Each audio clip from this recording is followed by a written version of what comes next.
Hello friends, welcome to my YouTube channel. In today's video, I will explain 2 types of research. 1. Quantitative research. 2. Qualitative research. Let's start with quantitative research. Quantitative research is based on the measurement or amount. It applies to situations that can be expressed in terms of quantity.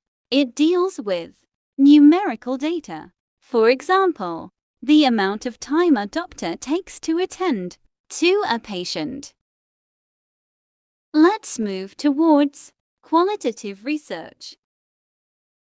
Qualitative research is concerned with quality or kind. It deals with non-numerical data. It is the study of human behaviors, opinions, and observations. For example, why do you buy ice cream today?